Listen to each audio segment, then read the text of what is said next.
जो आप लोगों ने पढ़ लिया था उसी को कंटिन्यू कर रहा हूँ मैं।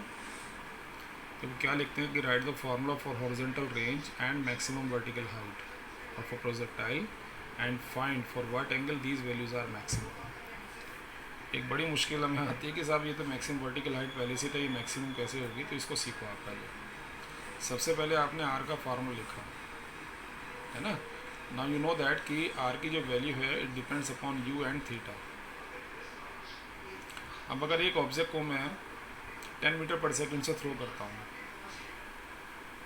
है ना, और मैंने कई दफ़ा उसको थ्रो किया, एक बार उसका एंगल 10 डिग्री रखा, एक बार 20 डिग्री रखा, 30 डिग्री, 40 डिग्री, 45, 50, 60 ऐसे रखता चला गया, तो मैं नोटिस कर रहा हूँ कि यू की वैल्यू सेम होने के बावजूद भी आर अलग अलग आ रहा है। क्यों आ रहा है? क्योंकि ये एंगल बदल रहा है। इसका मतलब है कि if you remains constant then R will depend upon the value of sine 2 theta.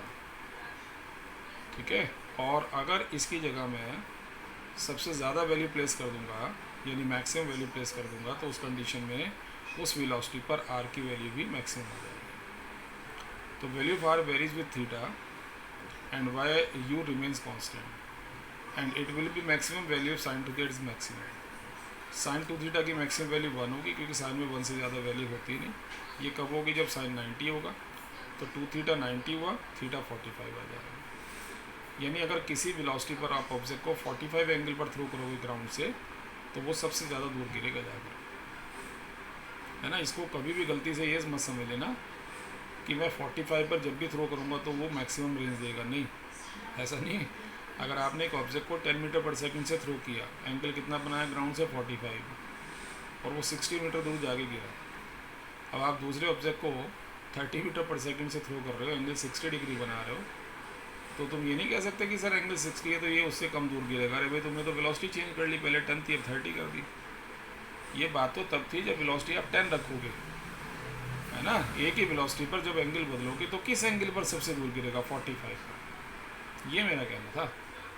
और जब मैं यहाँ पर साइन थीटा की जगह 1 रख दूंगा, तो जो आर की वैल्यू होगी मैक्सिमम आ जाएगी। ये और आर मैक्सिमम का फार्मूला बनेगा यू स्क्वायर अपॉन जी, है ना। तो इसलिए ध्यान रखें कि horizontal range will be maximum at an angle of 45 degree for a given velocity. Given velocity का मतलब जिस वेलोसिटी से आप थ्रो कर रहे हो, तो उस वेलोसिटी पर जब आप डिफरेंट एंगल पर थ्रो करोगे तो उसमें 45 वाले एंगल पर उसकी रेंज सबसे ज़्यादा मिलेगी।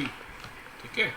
अब इसको लेके जब आप क्वेश्चन करते हो एग्जामिनेशन में, जो प्रॉब्लम्स आती हैं वो कुछ बदल कर आ जाती है। जैसे उसने बोला कि if an object is thrown with a speed of 40 metre per second from ground, find can it hit a point 4 kilometre away from the point of projection. अब वो कह रहा है देखो यहाँ पर स्पीड तो दी है, एंगल नहीं दे रहा, और कह रहा क्या ये इतनी दूर किसी ऑब्जेक्ट को हिट कर लेगा। तो ऐसे केस में आप क्या करोगे? आपको मालूम है कि स्पीड तो मुझे ये रखनी है, आप बार बार क्या करोगे? एंगल ऑफ प्रोजेक्शन बदलोगे, और ये देखोगे कि क्या किसी एंगल पर ये 4 किलोमीटर गया। तो हम उसके लिए क्या करते हैं, सीधा सीधा इतना सारा काम ना करके हम मैक्सिमम रेंज फाइंड कर लेते हैं कि भाई ये कितना दूर जा सकता है maximum. U square upon G formula था, 160 मीटर खुल जाएगा। हम कितनी दूर की कोशिश कर रहे हैं? 4 किलोमीटर की। ये तो 160 मीटर की 1 किलोमीटर भी नहीं बना रही। हम कहेंगे ना जी ये नहीं करने का, it may cover up to 160 metre only, so it can not hit 4 kilometre. अब अगर वो ये कह दे कि find the velocity to hit that point, कहते चलो भाई ये तो इसलिए गड़बड़ हो रही है कि आपने स्पीड 40 रखी, कितनी स्पीड पर फेंके, तो तुम आर का फार्मूला फिर लगाओ वही मैक्सिमम वाला, बट इस बार आर की जगह 4 किलोमीटर लगा दो और उससे यू निकाल दो, क्योंकि अब आपका जो टारगेट है वो 4 किलोमीटर है और वो कह रहा है कितनी स्पीड पे थ्रो करूँ मैं, तो ये मालूम है, ये निकाल दो आप। ऐसे ही बच्चों हाइट के लिए देखो, जैसे वर्टिकल हाइट का फार्मूला ये है, तो किसी ऑब्जेक्ट को मैं थ्रो कर रहा हूँ, ऐसे किया, फिर थोड़ा एंगल बदल के किया, फिर और ऐसे किया, अलग अलग एंगल पे थ्रो कर रहे हैं। ठीक है ना। इस तरह से कि जैसे इतने एंगल पे थ्रो किया पहले तो थोड़ा ऊपर गया वो, फिर इतने एंगल पर थ्रो किया, फिर और एंगल, धीरे धीरे एंगल चेंज कर रहे हो, हर बार यू सेम रख रहे हो। तो आपको मालूम है कि जो वर्टिकल हाइट है वो सबसे ज़्यादा आएगी कब? जब इसकी जगह में 1 रख दूँ, है ना।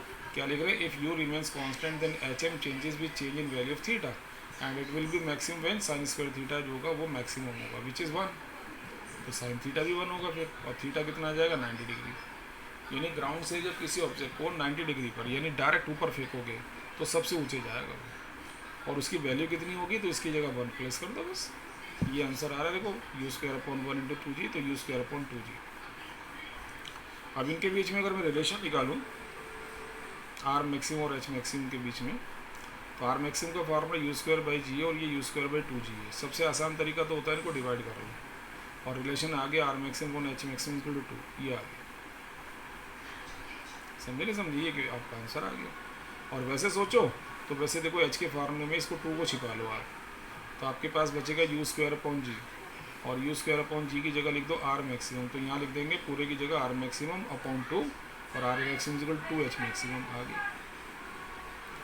ये क्वेश्चन तुम्हें हेल्प करेगा, जैसे क्वेश्चन नंबर 6 जो मैंने कल भेजा था उसके अकॉर्डिंग, अगर मैक्सिमम रेंज 160 मीटर है तो मैक्सिमम वर्टिकल हाइट कितनी होगी, है ना। अगर आप फार्मूले भूल गए तो आप आर का फार्मूला लिखो, एच का लिखो, इसकी जगह 1 रख दो तो आर मैक्सिमम हो जाएगा, इसकी जगह 1 रख दो तो इसकी जगह एच मैक्सिमम आ जाएगा। इनमें रिलेशन बनाओ, ये वैल्यू मालूम है, इसमें रखो, 80 मीटर आ जाएगा। ठीक है ना। इस तरह से आप प्रॉब्लम्स को सॉल्व कर सकते हैं। ये आज का आपका टॉपिक रहा, इस टॉपिक के अकॉर्डिंग आप क्वेश्चन को सॉल्व कर सकते हैं।